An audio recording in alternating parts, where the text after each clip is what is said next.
Anita and I seemed to have avoided each other through unspoken mutual understanding since the Christmas's demise.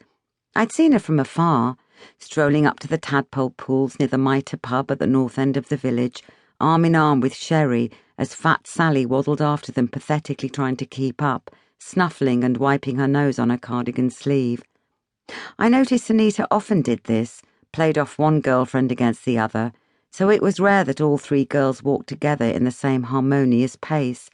Whatever the scenario, it was always Anita leading the way, with Sherry or Fat Sally at her side, favoured and blessed, whilst the scapegoat of the hour sulked and straggled behind.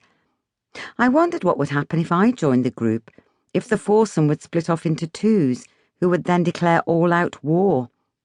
But it would be hard to imagine any of us having the courage to actually take sides against Anita. Even the thought felt uncomfortably close to sacrilege. I had seen Tracy, Anita's skinny sister, gambolling about the yard with the family's newest acquisition, a stringy black poodle who yapped and whittled excitedly around her knees. Hairy Neddy had already warned Tracy to keep that runty rat away from his motor, whose wheels were already becoming the official toilet area for the various mutts in the vicinity.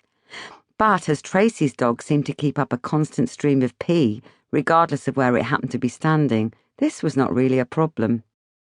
I disliked the animal on first sight.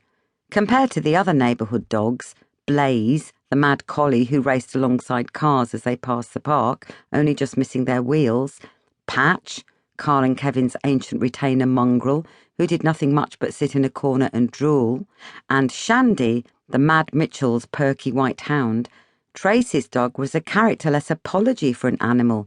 No personality, no menace, and no fun. "Mum got it," Tracy told me, trying to kiss its ratty muzzle.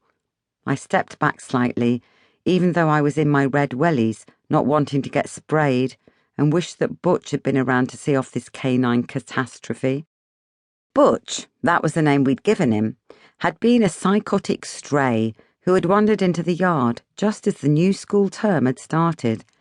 It had been a mad, blissful few weeks when Butch had run havoc, tearing down washing, crapping on Mrs. Lowbridge's step, and finally biting Sam Lowbridge on the leg when he tried to kick Butch into the bloody middle of next week. As Mrs. Povey had put it, "Any dog that takes a chunk out of that bugger is all right by me." From that point on, Sam had waged a ruthless vendetta against the dog, who had torn a hole in his new black leather motorbike trousers, and spent most days chasing Butch out of the yard on his moped, whooping like a cowboy, until one day Butch had simply not returned, and we mourned him deeply. "He's nice," I said half-heartedly, not wanting to dim the love shining in Tracy's eyes.